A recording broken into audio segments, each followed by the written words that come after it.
नमस्कार दोस्तों, उम्मीद करता हूं आप सभी बिल्कुल ठीक होंगे और क्लास लेने के लिए आप सभी बिल्कुल तैयार होंगे। जितने ऐसे छात्र हैं क्लास के अंदर आ चुके हैं, आप सभी का हार्दिक स्वागत। फटाफट से मुझे बता दीजिए जितने बच्चे क्लास के अंदर उपस्थित हैं, क्योंकि आपके आ जाने से इस क्लास का माहौल एक अलग लेवल पर पहुंच जाता है। इसके पीछे का कारण आप सभी हैं, क्योंकि आप सभी कोई आम व्यक्तित्व नहीं धारण करते, आप रखते हैं एक बड़ा ही विशेष महत्व।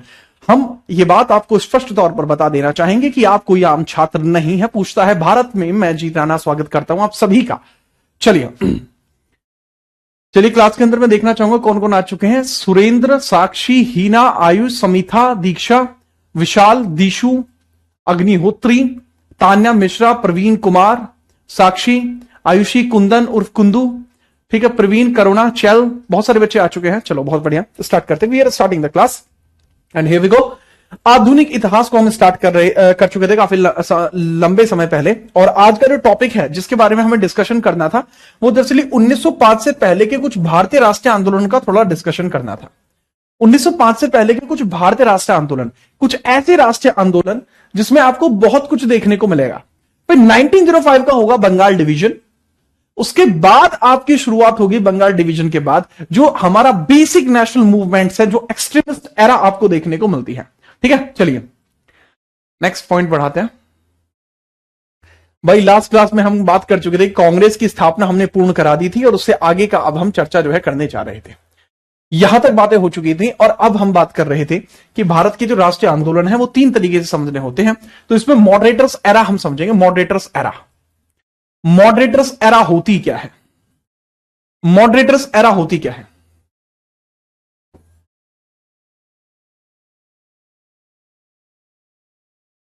अरे भाई एक सेकंड बच्चे, मॉडरेटर्स एरा अब हम पढ़ने वाले हैं। एक मिनट बस मुझे पेज क्रिएट करने का मौका दीजिए कि मैं पेज क्रिएट कर लूं, उसके बाद हम आगे बढ़ेंगे।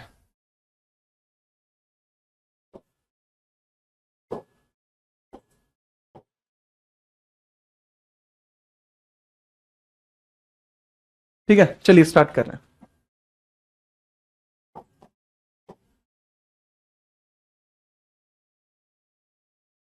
अब हम अगर इसके अंदर बात करें तो देखिए, भारतीय राष्ट्रीय आंदोलन जो है, जो भारतीय राष्ट्रीय आंदोलन नाम की चीज है, अगर मैं इसी के बारे में आपसे चर्चा करूं कि भारतीय राष्ट्रीय आंदोलन, इसको तीन अलग अलग शाखाओं में विभाजित किया जा सकता है। तीन अलग शाखाओं में विभाजित किया जा सकता है, जिसमें जो पहली शाखा आपको देखने को मिलती है वो मॉडरेटर्स एरा देखने को मिलती है, जिसको हम नरमपंथी या उदारवादी युग बोलते हैं। उसके बाद एक्सट्रीमिस्ट एरा और उसके बाद गांधीयन एरा देखने को मिलती है। देखो, एक्सट्रीमिस्ट एरा की शुरुआत कब होती है? इसकी शुरुआत होती है बंगाल विभाजन से। 1907 से इसकी शुरुआत हुई, 7 से इसकी शुरुआत हुई। गांधीयन एरा की शुरुआत कब होती है? सर 1915 से इसकी शुरुआत हुई। 1915 से शुरुआत हुई इसकी, से शुरुआत इसकी हुई। तो दरअसल इन सभी के बारे में हमें देखना होगा। 1915 से इसकी शुरुआत हुई है, इसकी शुरुआत 1907 से हुई है, और मॉडरेटर्स एरा की जो शुरुआत होती है राष्ट्रीय आंदोलन में वो 1885 में कांग्रेस के निर्माण के पश्चात हुई। कांग्रेस निर्माण के बाद, कांग्रेस निर्माण के बाद, निर्माण के बाद। तो आपने भी सुना होगा नरम दल, गरम दल, गांधीवादी युग, ये सब चीजें आपने पढ़ी होंगी। ठीक है, ये सभी चीजें आपने पढ़ी होंगी बढ़िया तरीके से। अब हम बहुत ध्यानपूर्वक इसमें समझते हैं बच्चे कि किस प्रकार से आपको नरम दल देखने को मिलता है। ठीक है, चलो हेडिंग आप डाल लीजिए, नरम दल। बेटा खुशी, में जो आपकी बात है इसके ऊपर मैं विचार करूंगा और इसके ऊपर जल्दी ही आपको कुछ डिसीजन भी सुनाया जाएगा। ठीक है, हेडिंग आप डाल लीजिए मॉडरेटर्स के बारे में। मॉडरेटर्स कौन थे, कैसे इनकी शुरुआत हुई और किस प्रकार से उनका पूरा जो कार्यकाल है वो चला, उसमें कौन कौन लोग शामिल हुए, उनके बारे में बात करते हैं फटाफट से। चलो मॉडरेटर्स एरा की बात करते हैं, इसको बोलते हैं नरम दल।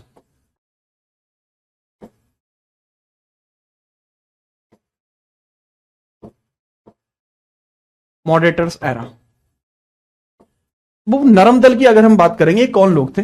ये ऐसे लोग थे जो ब्रिटिशर्स के प्रति वफादार थे। ऐसे लोग जो ब्रिटिशर्स के प्रति कौन थे? ब्रिटिशर्स के प्रति वफादार थे। और ये कौन थे? वो ब्रिटिशर्स के प्रति वफादार थे, ब्रिटिश अधिकारियों के प्रति वफादार, अधिकारियों के प्रति वफादार, अधिकारियों तथा नीतियों के, अधिकारियों तथा नीतियों के प्रति वफादार। नीतियों के प्रति वफादार, loyal to British policies and officers, loyal to British policies and officers, loyal to British policies and officers. जितनी ब्रिटिश पॉलिसीज बन रही थी, ब्रिटिश ऑफिसर्स थे, उन सब के प्रति ये लॉयल आपको देखने को मिल रहे थे, लॉयल आपको ये देखने को मिल रहे थे। दूसरा पॉइंट, पहला पॉइंट ये हो गया। दूसरा पॉइंट अब हम बात करते हैं कि जितने भी लोग थे ये ब्रिटेन से जो मांग किया करते थे वो आग्रह के द्वारा, ब्रिटेन से आग्रह के द्वारा अपनी मांगों को पूरी कराना, ब्रिटेन से आग्रह द्वारा मांगों को पूरी कराना, आग्रह द्वारा मांगों को पूरी कराना, मांगों को पूरा कराना, पूरा कराना। ब्रिटेन से आग्रह के द्वारा मांगों को पूरी कराना। ठीक है, चलो। तो बेसिकली ये क्या करते थे? डिमांड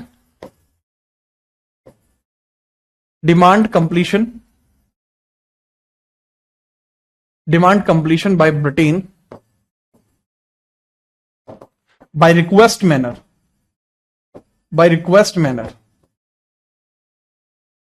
ब्रिटेन के साथ सहकारिता रखते थे, ब्रिटेन के साथ सहकारिता रखते थे, ब्रिटेन के साथ सहकारिता रखते थे, ब्रिटेन के साथ सहकारिता रखते थे, ब्रिटेन के साथ सहकारिता,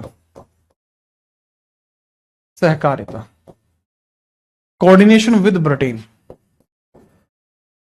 ठीक है, कोऑर्डिनेशन विद ब्रिटेन,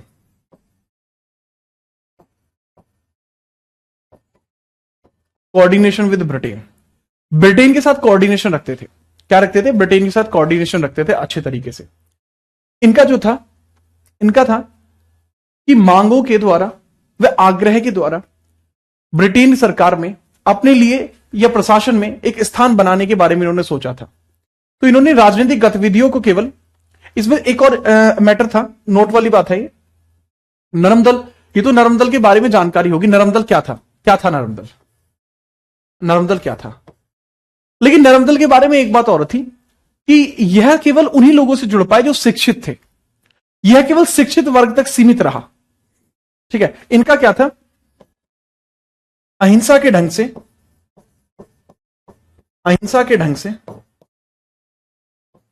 से केवल आग्रह के दम पर, केवल आग्रह से ही, अहिंसा के ढंग से केवल आग्रह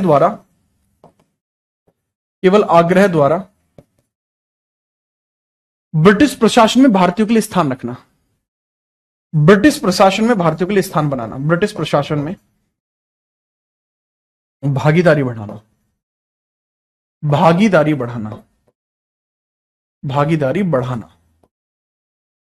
तो ये उनका काम था।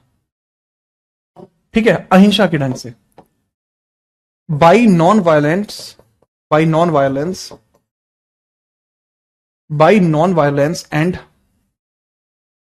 only by coordination,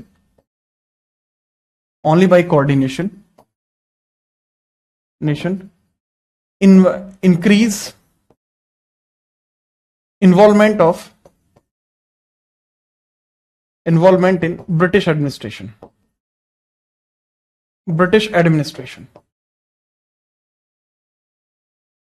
ये इनका ओवरऑल वर्किंग था। ठीक है बच्चों, ये इनका ओवरऑल वर्किंग था। यही नरम दल थे। ठीक है, याद रखना, यही नरम दल थे। ये नरम दल की पूरी विशेषताएं थी। इसका मतलब उत्कर्ष कब होता है? पूछा जाता है कि नरम दल का उत्कर्ष कब हुआ था। तो नरम दल का जो उत्कर्ष हुआ है वो कांग्रेस के निर्माण के पश्चात हुआ। इसका अधिकतम उत्कर्ष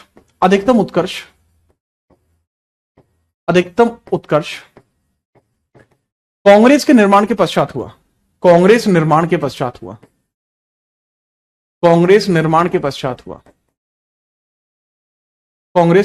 पश्चात हुआ। इसका जो मैक्सिमम राइस आपको देखने को मिलता है, मैक्सिमम राइस आफ्टर कांग्रेस। ठीक है, कांग्रेस फॉर्मेशन।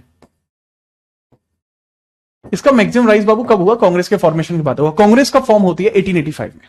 ठीक है, चलिए मेरे ख्याल से आप ये बात यहां पे समझ पाए होंगे। अगर समझ पाए हैं तो फटाफट से बता दो बाबू। ठीक है, चलो तगड़े तरीके से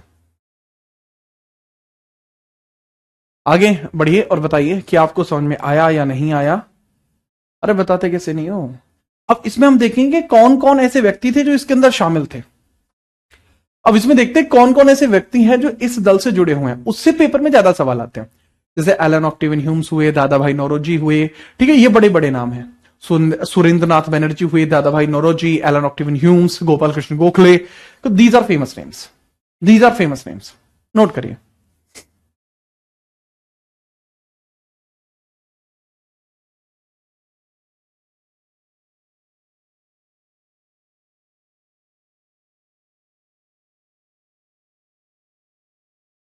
ठीक है, आ गया समझ में। चलो ओके, इसमें कौन कौन थे। हाँ बेटा वो अगले पेज पे मैंने बोला ना, नेक्स्ट पे करते हैं। सहकारिता का मतलब क्या होता है बेटा, मतलब आम, मतलब कह सकते हैं कोऑर्डिनेशन। ठीक है, हाँ देखो अब इसके अंतर्गत हम बात करते हैं कि कौन कौन इसके अंदर प्रमुख व्यक्ति आपको देखने को मिल जाएंगे। ये सेम चीज आपको इंग्लिश में नोट्स के माध्यम से भी देखने को मिल जाएगी, तो आप इसको ऐसे भी देख सकते हैं, बाद में जब आपको फाइल मिलेगी तब आप देख लेना। ये फेमस लोग हैं जो इसके अंदर शामिल थे, आप इनको फटाफट से नोट करेंगे कौन कौन है। एलन ऑक्टेवियन ह्यूम्स, व्योमेश चंद्र बनर्जी, सुरेंद्रनाथ बनर्जी, दादा भाई नौरोजी, फिरोज शाह मेहता, गोपाल कृष्ण गोखले, पंडित मदन मोहन मालवीय, बदरुद्दीन तैयब, जस्टिस रानाडे, जी सुब्रमण्यम अय्यर। ये तमिलनाडु से थे, जी सुब्रमण्यम अय्यर है। ठीक है, करियर भी लैब के ऊपर ना बाबू कुछ दिक्कत चल रही है, इस वजह से नहीं चल पा रही है। ठीक है, चलो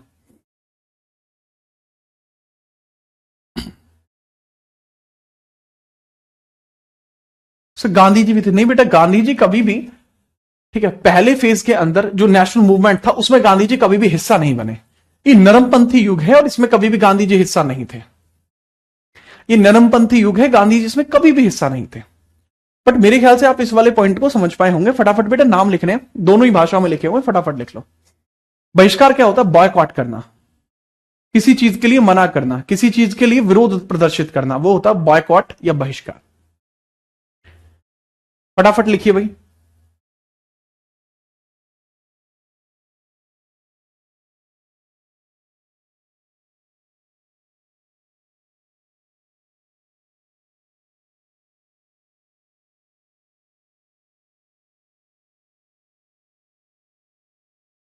क्लियर है,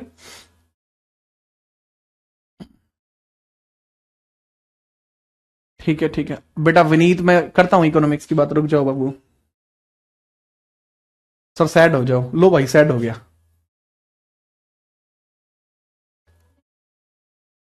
नोट हो गया। और बताइए कैसे हो आप लोग, मजे आ रहे हैं।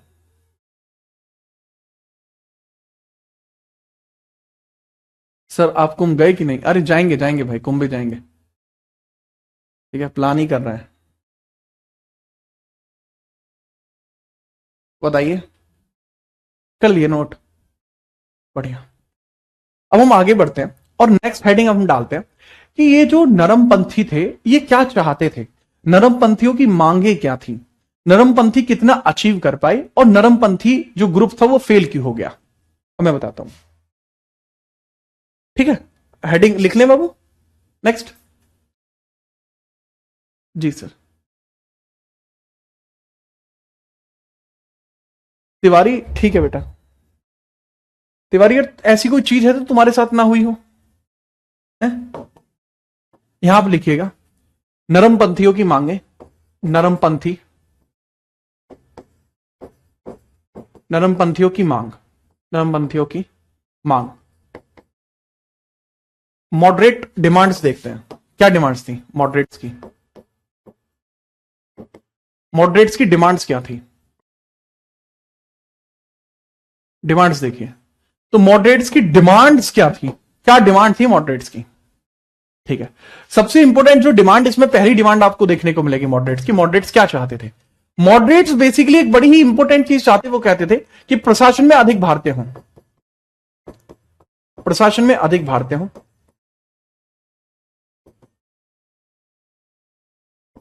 मोर इंडियंस इन एडमिनिस्ट्रेशन। पहली डिमांड तो यही थी। दूसरी डिमांड क्या थी बाबू इनकी? दूसरी डिमांड थी कि फ्रीडम ऑफ स्पीच मिलनी चाहिए, बोलने की आजादी मिलनी चाहिए, बोलने की आजादी मिलनी चाहिए, फ्रीडम ऑफ स्पीच मिलनी चाहिए, बोलने की अधिक आजादी, अधिक आजादी। बेटा मैं बहुत अच्छे तरीके से इसके अंदर एक्सप्लेन करने की कोशिश कर रहा हूं, क्योंकि सीडीएस में पेपर आए थे यहां से, ठीक है, सीडीएस में पेपर आए थे यहां से, सीडीएस में क्वेश्चन आए थे यहां से, इसलिए मैं बहुत अच्छे से बताने की कोशिश कर रहा हूं। समझिए, बोलने की अधिक आजादी, more freedom of speech, more freedom of speech. Next अगला पॉइंट, नेक्स्ट अगला पॉइंट, प्रशासन में अधिक भारतीय, बोलने की अधिक आजादी। और एक बड़ा ही स्पेशल पॉइंट आपको देखने को मिलेगा, बड़ा ही स्पेशल पॉइंट आपको देखने को मिलेगा कि बेटा डिमांड्स के अंदर, नरमपंथियों की डिमांड्स के अंदर एक बड़ी स्पेशल डिमांड आपको देखने को मिलेगी, एक बड़ी स्पेशल डिमांड आपको देखने को मिलेगी कि भाई भारत के अंदर बोलने की अधिक आजादी ठीक है, प्रशासन में अधिक भारतीय ठीक है, डिमांड्स में नरमपंथी हैं ठीक है, लेकिन एक और बड़ी तगड़ी चीज, एक और बड़ी तगड़ी चीज जो आपको यहां देखने को मिलेगी, वो आप बताइए जरा, बताइए सर अगली चीज आपको क्या देखने को मिलेगी? बेटा अगली चीज इसके अंदर जो देखने को मिलेगी ना, वो ये देखने को मिलेगी कि नमक व चीनी कर पर रोक, नमक व चीनी कर पर रोक, चीनी कर पर रोक, ठीक है, शुगर एंड सॉल्ट टैक्स पर रोक, sugar salt tax prohibition, prohibition. Next sugar salt, न्यायपालिका, न्यायपालिका और विधायिका, न्यायपालिका और कार्यपालिका पृथक्करण, कार्यपालिका का पृथक्करण, पृथक्करण, judiciary executive separation, judiciary executive separation, executive separation. और एक और चीज इसमें लिख जाएगी, appropriate use of budget, appropriate use of budget, appropriate use of budget, ठीक है, बजट का सही प्रयोग, बजट का सही प्रयोग। हो क्या रहा था? सही यूज नहीं हो रहा था, नहीं बाबू, सही यूज क्यों नहीं हो रहा था सर जी? बाबू सही यूज इसलिए नहीं हो रहा था क्योंकि British was spending on army, क्योंकि जो ब्रिटिश गवर्नमेंट थी ना बाबू, ब्रिटिश गवर्नमेंट थी, वो कहां खर्च कर रहे थे ब्रिटिश गवर्नमेंट? सर आर्मी पर खर्च कर रहे थे, आर्मी एक्सपेंस बहुत ज्यादा था उनका, सारा खर्चा आर्मी एक्सपेंस खर्च कर रहे थे, आर्मी के ऊपर बहुत ज्यादा खर्चा कर रहे थे, इतना खर्चा कर रहे थे जिसकी जरूरत ही नहीं थी, आर्मी पर इतना ज्यादा खर्चा कर रहे थे जिसकी जरूरत ही नहीं थी, फोर्स पर खर्चे में कमी चाहते थे, ठीक है, आर्मी एक्सपेंस खर्चा बढ़ रहा था, उसको ये कम करना चाहते थे, ठीक है। तो ये तो थी बाबू डिमांड्स, मांग। इसमें से इनकी उपलब्धियां क्या हुई? उपलब्धियां क्या हुई बताओ, उपलब्धियां क्या हुई? प्राप्ति क्या कर पाए? मॉडरेट्स की प्राप्तियां, कितनी प्राप्तियां ये कर पाए, कितनी प्राप्तियां यहां पर ये कर पाए बताइए?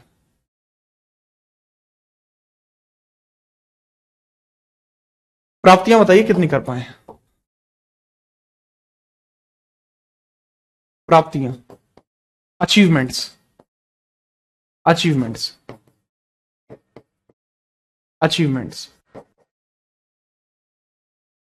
अचीवमेंट्स देखिए, पहली बात, लोगों में राष्ट्रीयता का प्रसार बढ़ना, लोगों में राष्ट्रीयता का प्रसार बढ़ना, लोगों में राष्ट्रवाद, समझ गए, लोगों में राष्ट्रवाद का प्रसार बढ़ना, लोगों में राष्ट्रवाद का प्रसार बढ़ना, राष्ट्रवाद का प्रसार बढ़ना, बढ़ना, more nationalism in Indians, more nationalism in Indians.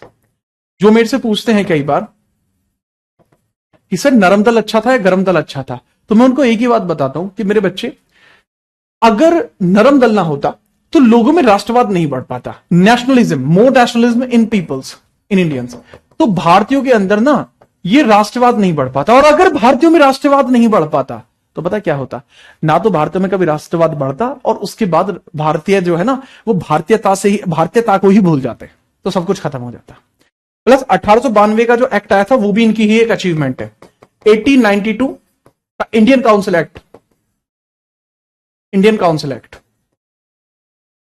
तो जो 1892 का भारत परिषद अधिनियम है,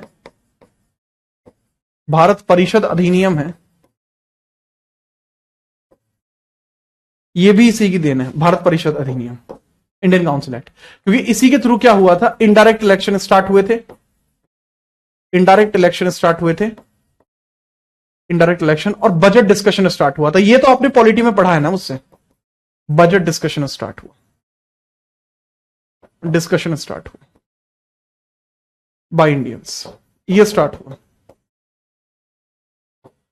ठीक है, बजट पर बहस होना और अप्रत्यक्ष चुनावों की शुरुआत यहां पर हुआ। दोनों ही बहुत जरूरी हैं बच्चे। ठीक है, मांग ये होगी, अचीवमेंट ये होगी, लेकिन रीजन ऑफ फेलियर, लेकिन नरम दल आगे लंबे समय तक नहीं चल पाया। द रीजन बिहाइंड दिस, क्या रीजन था ऐसा? ठीक है, इसके पीछे का रीजन क्या था, रीजन बिहाइंड द फेलियर। जो नरम दल था वो फेल हो गया, तो इसके बारे में हम बात करेंगे। नरम दल के विफल होने के कारण, नरम दल के विफल होने के कारण, विफल होने के कारण, होने का कारण, रीजन ऑफ फेलियर। नरम दल क्यों फेल हो गया? Reason of failure, reason of failure. देखो वो जितने भी नरम दल के लोग थे, दादा भाई नौरोजी थे, ठीक है, चलिए दादा भाई नौरोजी थे या कोई भी थे, उन सब के बारे में ना बड़ी मतलब अजीब सी बातें होने लगी कि भाई ये कभी भी हमें आजादी नहीं दिला सकते या कुछ भी नहीं कर सकते। ठीक है, तो बिल्कुल ही मतलब एकदम जो कॉन्सेप्ट है वो बिल्कुल ही खराब सा हो गया। तो उसके लिए क्या किया जाता है, ठीक है, अब यहाँ इसको मैं 1 मिनट में कंप्लीट करूंगा। एक बच्चा है जिसका नाम है विशाल कश्यप, नाम से है विशाल कश्यप, कह रहा है कि सर इसमें ना वो 1-2 पॉइंट कह रहा है छिकवा दिए। सुनो मेरे बच्चे, विशाल बेटा ये वाला जो हिस्सा होता है ये पढ़ाता हूं मैं पॉलिटी में, ठीक है, और वो पॉलिटी में ही पढ़ा जाता है, ठीक है।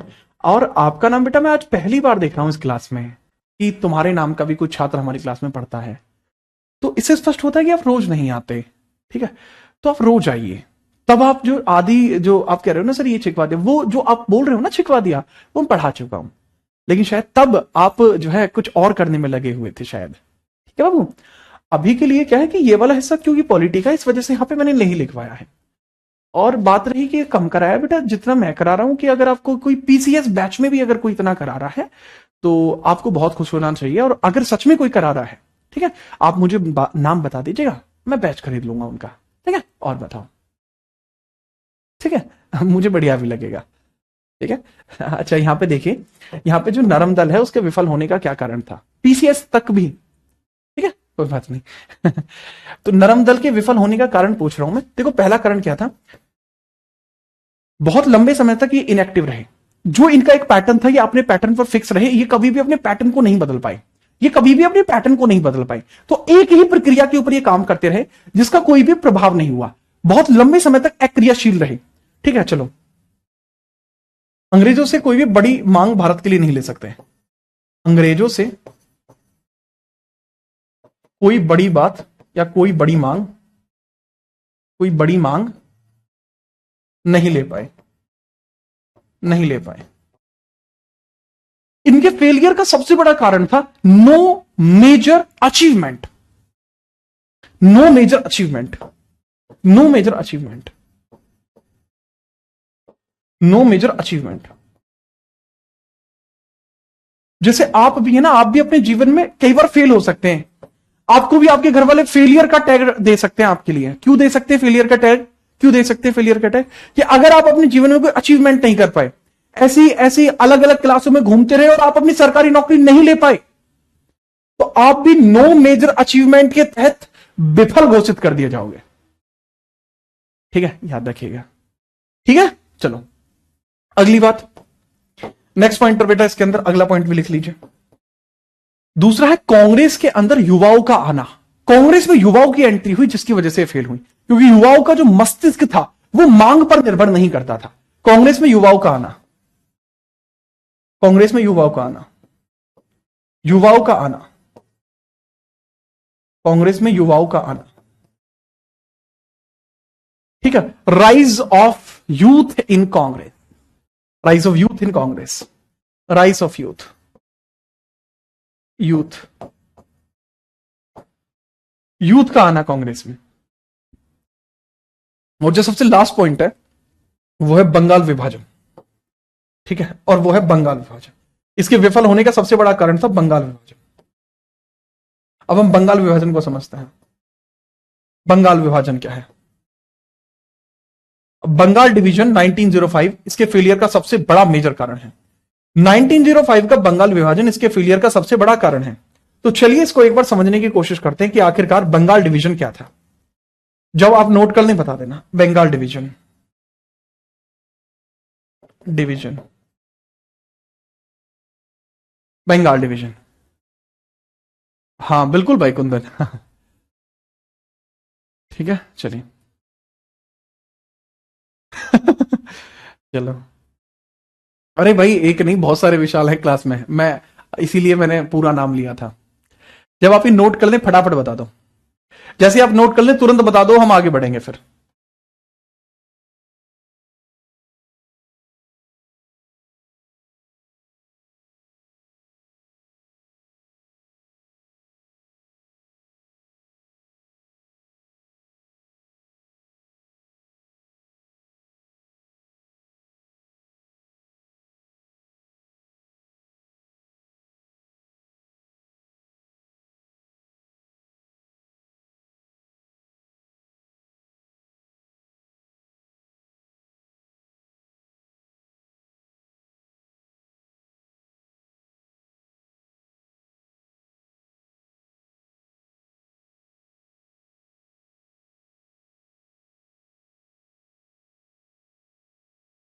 ठीक है आगे बढ़े।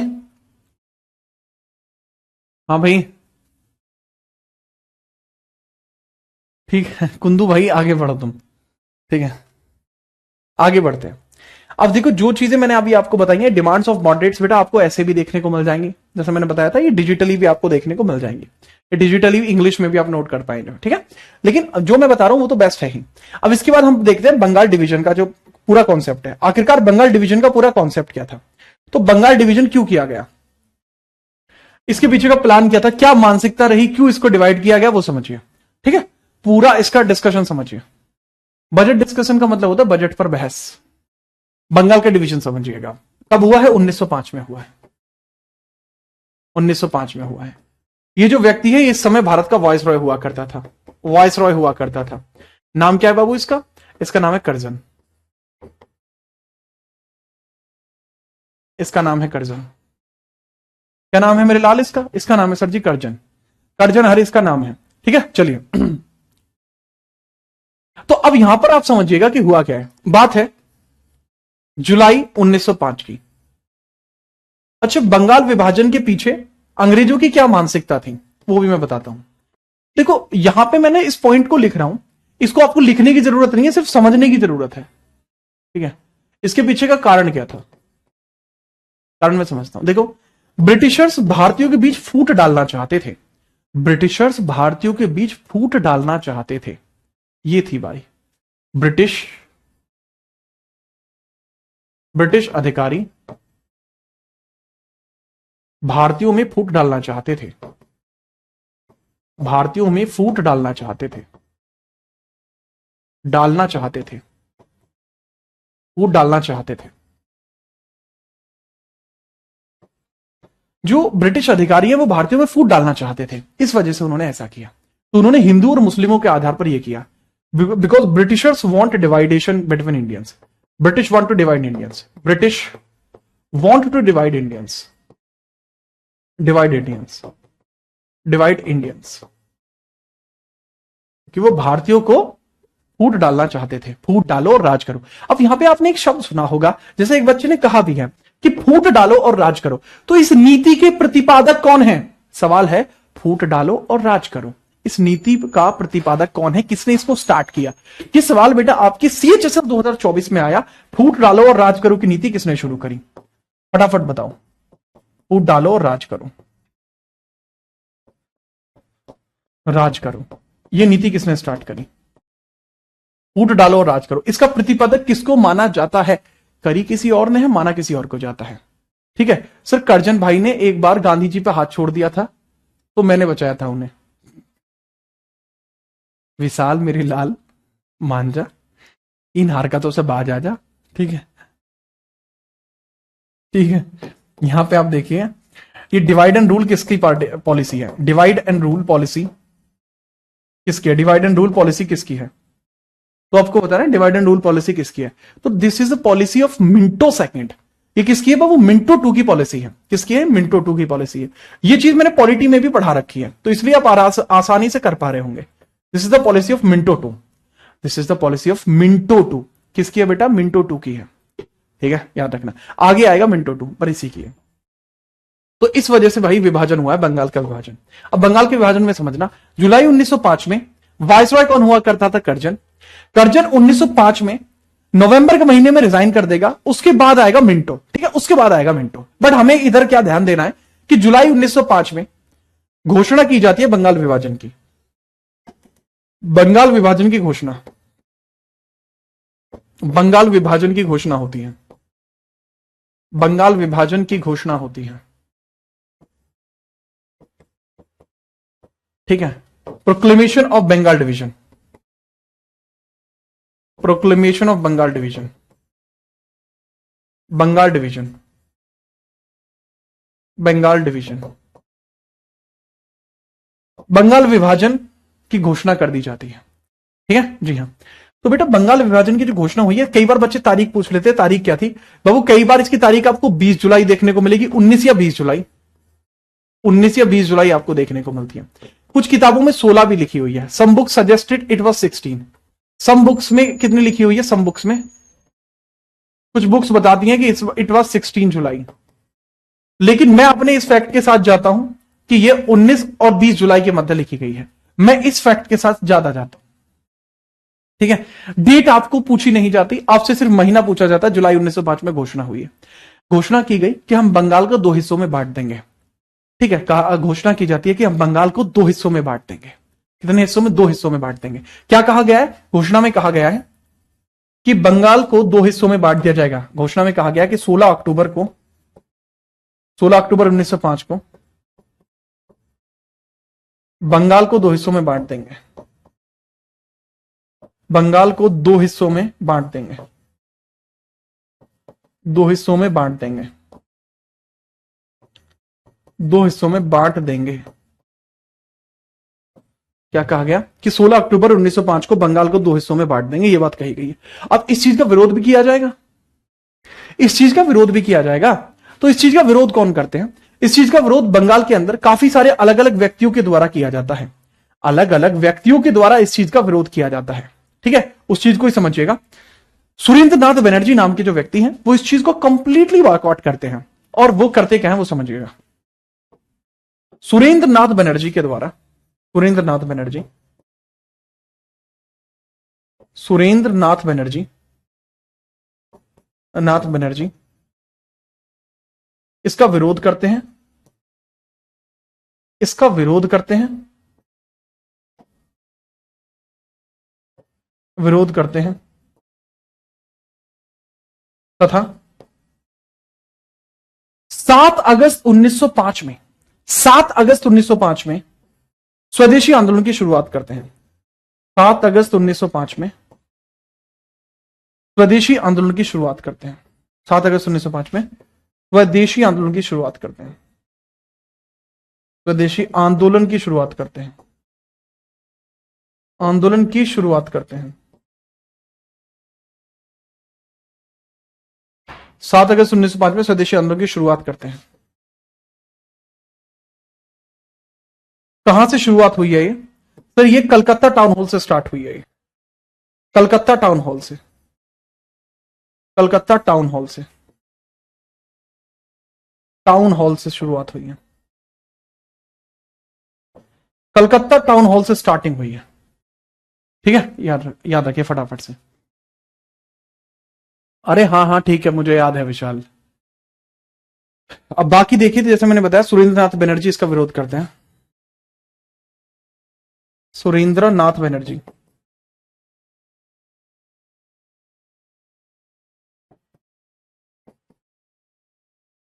ठीक है, याद रखिए।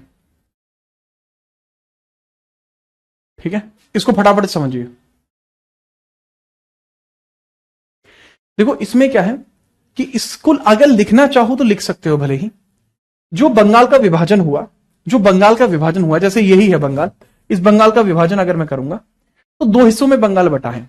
16 और 58 आपको याद रखना है, 16 और 58 आपको इसमें याद रखना है फटाफट से। 16 और 58,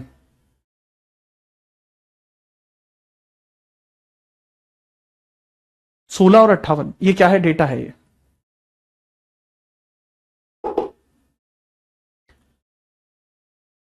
किस चीज का डेटा है देखो बताऊंगा, नेक्स्ट पेज बताऊंगा। चलो यहां पे बता सकता हूं, जैसे बंगाल का विभाजन हुआ तो जो वो बंगाल था जो आज की डेट में भारत में है, जो भारत वाला बंगाल है, ये भारत वाला है, इसको बोला गया पश्चिम बंगाल, पश्चिम बंगाल। और ये दूसरे वाले को बोला गया पूर्व बंगाल, पूर्व बंगाल, जो पाकिस्तान बन गया था बाद में। तो जो बाबू पश्चिम बंगाल वाला पोर्शन है, जो पश्चिम बंगाल वाला पोर्शन है, ठीक है, पश्चिम बंगाल वाला, यहां पर केवल 16% मुस्लिम थे, 16% मुस्लिम थे। और यहां दूसरे वाले में कितने थे, वो इसमें 58% मुस्लिम थे। ठीक है, पश्चिम बंगाल में खाली 16% मुस्लिम थे। तो यहां पर घोषणा किसके द्वारा की गई थी, इसके द्वारा की गई थी, कर्जन के द्वारा। बेटा क्या आप इस चीज को नोट कर पाए,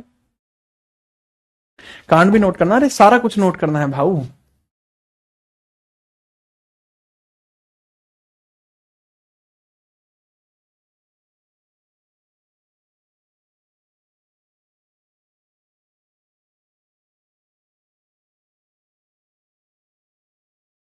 ठीक है, तो हेडिंग डालिए फटाफट से, स्वदेशी आंदोलन, स्वदेशी आंदोलन हेडिंग डाल दीजिए फटाफट, चल हेडिंग डाल दीजिए स्वदेशी आंदोलन। ये रही स्वदेशी मूवमेंट के बारे में बात करते हैं, स्वदेशी मूवमेंट के बारे में बात करते हैं, द स्वदेशी मूवमेंट। इससे सवाल आता है पेपर में, स्वदेशी आंदोलन।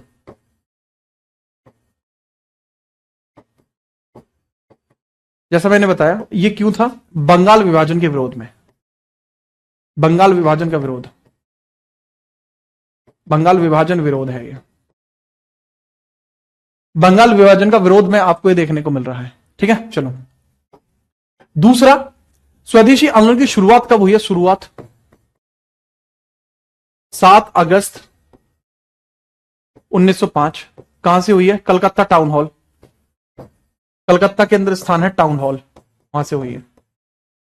इसका ऑब्जेक्टिव क्या था कि ब्रिटिश प्रोडक्ट का बहिष्कार, बॉयकॉट ऑफ ब्रिटिश प्रोडक्ट्स। इसका जो ऑब्जेक्टिव था वो क्या था, boycott of British project, objective समझिए, boycott of British project product,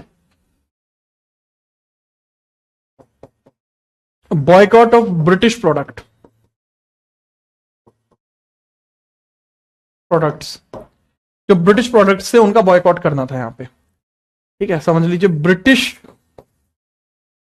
British सामान का बॉयकॉट करना, बहिष्कार, ब्रिटिश सामान का बहिष्कार, this was the boycott of British product, हम ब्रिटिश सामान का बहिष्कार कर रहे थे। ठीक है, चलो कितनी क्लास बाकी है बेटा, अभी 12 क्लासेस बाकी हैं आपकी, है ना, बड़े प्यार से पढ़ लो। ब्रिटिश सामान का बहिष्कार इसमें करना था, कोई भी ब्रिटिश सामान हमें यूज नहीं करना है, ताकि ब्रिटिशर्स को फाइनेंशियली हम इसमें हानि पहुंचा सके, क्षति पहुंचा सके। इसके अंदर प्रमुख नेता देख लीजिए, प्रमुख नेता, प्रमुख नेता इसमें देख लीजिए, प्रमुख नेता, प्रमुख नेता कौन कौन है, सबसे पहले सुरेंद्र नाथ बनर्जी, वो बंगाल में है, सुरेंद्र नाथ बनर्जी, बनर्जी, सुरेंद्र नाथ बनर्जी कहां है बाबू, बंगाल में है, बंगाल में, बंगाल में है। सैयद हैदर रजा दिल्ली में है, सैयद हैदर रजा दिल्ली में है, सैयद हैदर रजा, हैदर रजा, सैयद हैदर रजा दिल्ली में देखने को मिलता है, दिल्ली में देखने को मिल रहे हैं, सैयद हैदर रजा आपको दिल्ली में देखने को मिल रहे हैं। इसके अलावा लाला लाजपत राय पंजाब में, लाला लाजपत राय पंजाब में, बाल गंगाधर तिलक बॉम्बे में, बाल गंगाधर बॉम्बे में, बंबई में आपको देखने को मिलता है, बॉम्बे में। ठीक है बेटा, विरोध को इंग्लिश में कहते हैं बॉयकॉट, ठीक है, तो ये सारी चीजें आपको यहां देखने को मिल रही हैं। ठीक है, चलिए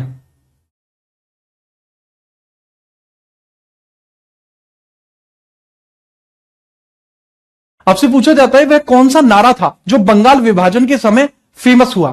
सर बिपिन चंद्र पाल का थे, बीसी पॉल बेटा बंगाल में ही थे, बिपिन चंद्र पाल वो भी बंगाल में थे, नाम चाहे तो लिख सकते हैं बिपिन चंद्र पाल, वो भी बंगाल में है, विपिन चंद्र पाल। ठीक है, ये भी बंगाल में है। अब बड़ी बात यहां आ रही है कि इसमें कौन सा नारा प्रचलित हुआ। वंदे मातरम, वंदे मातरम का नारा इसमें प्रचलित हुआ, वंदे मातरम का नारा प्रचलित हुआ, वंदे मातरम, वंदे मातरम का जो नारा है इसमें प्रचलित हुआ, वंदे मातरम। इसमें famous slogan, famous slogan, famous slogan इसमें था वंदे मातरम। ठीक है, आगे बढ़े बेटा। कुछ लोगों को अभी भी वीडियो नहीं दिख रही है क्योंकि रीजन है कि हमारे ना ऐप के बैक एंड पे इश्यू चल रहा है। वंदे मातरम एक बार अगर आप क्लास में मतलब बैठे हैं तो एक बार वंदे मातरम लिख दीजिए फटाफट से। ठीक है, चलिए वंदे मातरम, वंदे मातरम, वाह। ऐसी होनी चाहिए ना कमेंट बॉक्स, जिस हिसाब से आपने वंदे मातरम लिखा है, जलवा ही अलग है। तो ये चीजें आपको समझ में आई। इसके बाद हम आगे बढ़ते हैं कि क्या वंदे मातरम, या इसको वंदे मातरम आंदोलन भी कहते हैं, to be point to be noted, इसको वंदे मातरम आंदोलन भी कहते हैं। लेकिन वंदे मातरम आंदोलन या स्वदेशी आंदोलन क्या बंगाल विभाजन को रोक पाया? नहीं रोक पाया, रोक ही नहीं पाया।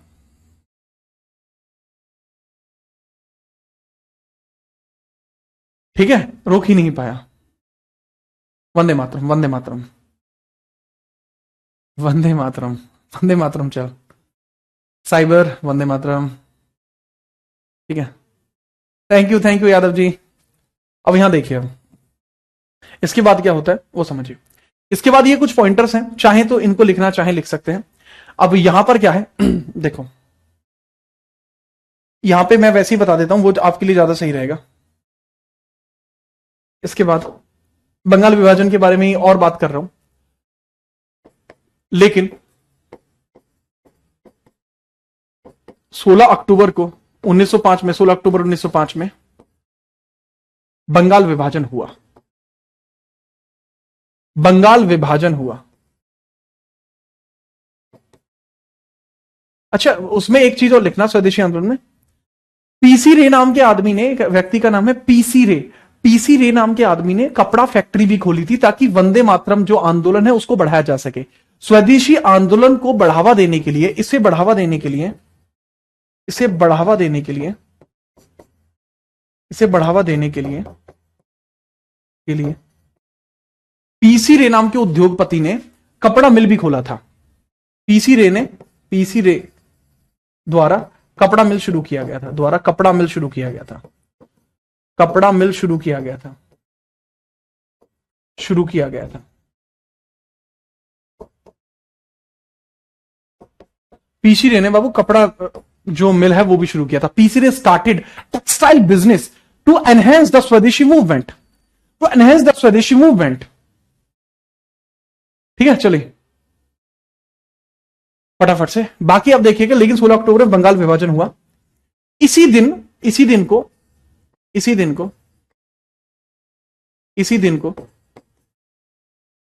रविंद्रनाथ टैगोर जी द्वारा, रविंद्रनाथ टैगोर के आग्रह पर, रविंद्रनाथ टैगोर के आग्रह पर, रविंद्रनाथ टैगोर जी के आग्रह पर,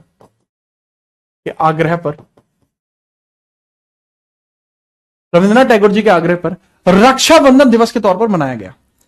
ठीक है, इसी दिन को रविंद्रनाथ टैगोर जी के आग्रह पर रक्षाबंधन दिवस के तौर पर मनाया गया, रक्षाबंधन दिवस के तौर पर मनाया गया,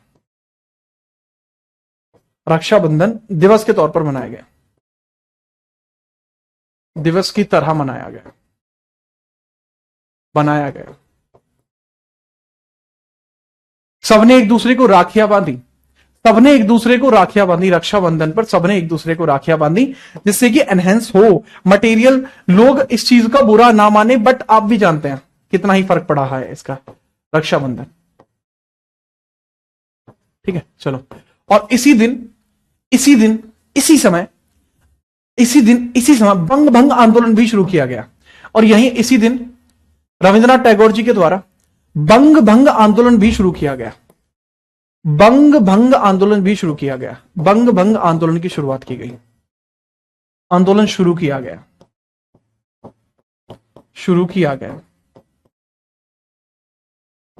बंग भंग आंदोलन शुरू किया गया, बंग भंग मूवमेंट भी स्टार्ट किया गया, स्टार्टेड। और इसी के अंदर आमार सोनार बांग्ला, ठीक है, एक आपको एक गीत देखने को मिलता है, इसमें गीत भी गाया था इन्होंने गीत भी गाया था इसमें, आमार सोनार बांग्ला गीत गाया था।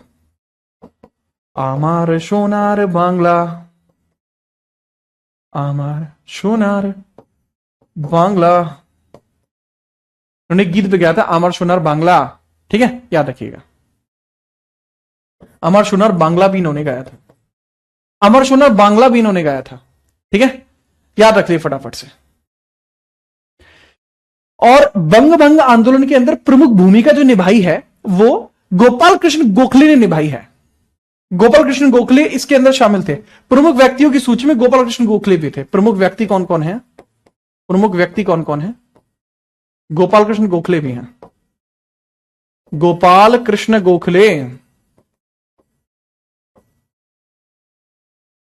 ठीक है, याद रखिए। क्यों? क्योंकि 1905 में ये कांग्रेस के अध्यक्ष हैं, क्योंकि 1905 में कांग्रेस के अध्यक्ष गोपाल कृष्ण गोखले थे, इसलिए। अभी बंगाली बुझबो नहीं, मुझे बंगाली नहीं आती ना, मुझे बंगाली में एक चीज आती है, रसगुल्ला कहना, बस। आमी बंगाली बुझबो ने, मतलब क्या है, मतलब क्या पूछे हम आपसे, यही ना। अब बढ़िया, मैं तो बढ़िया हूं। ठीक है, बनाया नहीं, मनाया गया था बहू, मनाया गया था, छोड़ो तुम, मजे ले रहे हो तुम। ठीक है, चलो।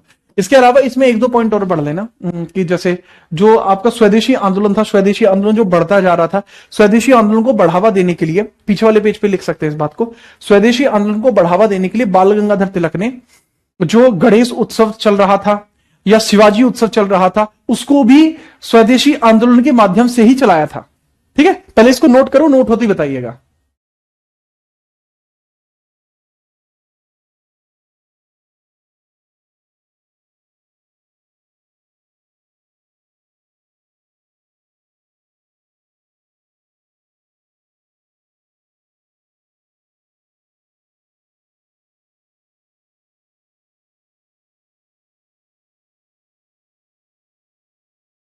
ठीक है, चलिए। सर मैं ऑफलाइन में पढ़ता हूं, आपका धन्यवाद देने आया हूं। Okay, thank you.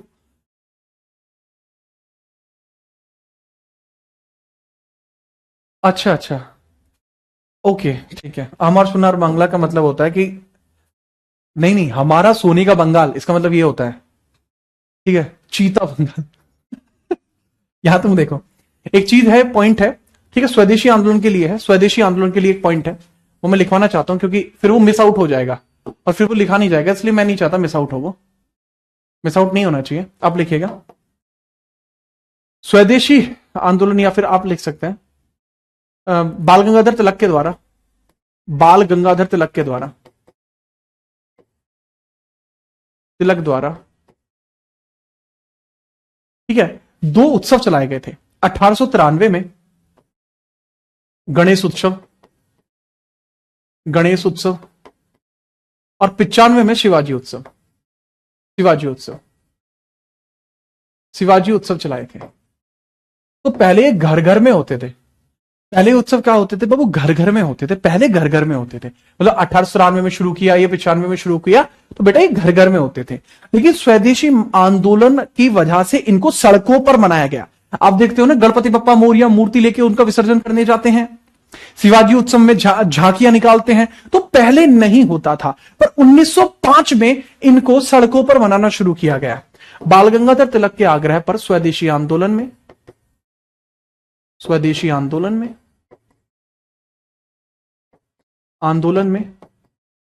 इन्हें सड़कों पर मनाया गया, सड़कों पर मनाया, ताकि ज्यादा लोग जुड़े और ज्यादा लोग स्वदेशी आंदोलन से जुड़ पाए, इसलिए ऐसा किया गया। ठीक है, चलो। अच्छा, सोनार का मतलब होता है प्यारा, ऐसा हमारी क्लास के अंदर जो शिवानी लखन जी हैं वो कह रही हैं। बाद में चल के आमर सोनार बांग्ला जो गाना है, ये बांग्लादेश ने अपना नेशनल सॉन्ग के तौर पर अडॉप्ट किया था। बट नाउ टेल मी कि आप इसको समझ पाए या नहीं, फटाफट से।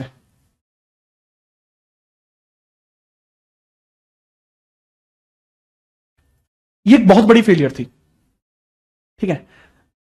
इसका विभाजन हुआ 1905 में, 16 अक्टूबर 1905 में इसका विभाजन हुआ। यहां नोट करके पॉइंट लिख लेना, नोट करके पॉइंट लिख लेना। नोट करके क्या लिखना है बाबू, कि 1911 दिल्ली दरबार में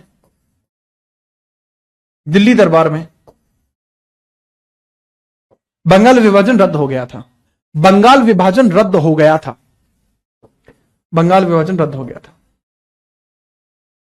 विभाजन रद्द हो गया था और रद्द हो गया था, रद्द हुआ था। ठीक है, चलिए, समझ पाए? ठीक है। अब इसमें क्या है बच्चे, इसमें लिख लेना कि Bengal division was dissolve, Bengal division dissolved,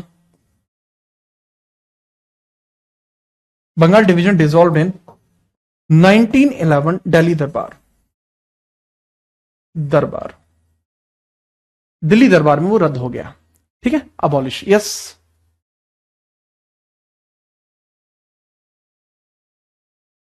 ठीक है, चलो।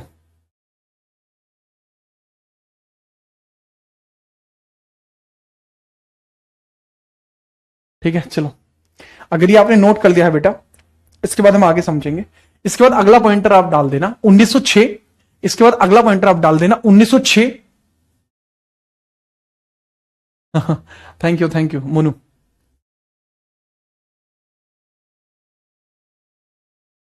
नेक्स्ट हेडिंग आप डालिए 1906 मुस्लिम लीग। अगला आपका होना चाहिए पॉइंट 1906 मुस्लिम लीग। अगली क्लास में हम मुस्लिम लीग के बारे में पढ़ेंगे। ध्यानपूर्वक इसके बारे में पढ़ के आना। एक स्लाइड डलवा दे रहा हूं, बढ़िया तरीके से प्यार से पढ़ के आना। इससे आगे की सारी कहानी हम कल कर रहे होंगे। ठीक है, और बताओ सब बढ़िया? 2 मिनट के अंदर आपकी इंस्टाग्राम पे, यानी आप ही का इंस्टाग्राम है, उस पर बहुत तगड़ी वीडियो आने वाली है आज, क्योंकि राजाओं की सीरीज भी खत्म होने जा रही है। आज, कल और परसों 3 दिन की सीरीज बची है बस। तो बहुत तगड़े लेवल पर जाके उसे देखिए। और आज बड़े क्लासिक राजा हैं वो, जिन्होंने दिल्ली पर कब्जा किया। ठीक है, जाटों के अफलातून आपको देखने को मिलने वाले हैं आज शाम को 6 बजे। मजा ही आपको आ जाएगा। 3 दिन बचे हुए सीरीज में, तो सीरीज का जो आगाज है वो तो बहुत तगड़े लेवल पर हुआ था। ठीक है, चलिए, वो बहुत तगड़े लेवल पर हुआ था सीरीज का आगाज, लेकिन सीरीज को जो समापन होगा वो भी अच्छा होना चाहिए। ठीक है, और इसके बाद आपके कहने पर एक और सीरीज शुरू करेंगे जो आप कहेंगे। ठीक है, चलिए, आप खुल के खेलिए, बढ़िया मजे कीजिए। मिलते हैं आपसे शाम को, तब तक के लिए जय हिंद, वंदे मातरम।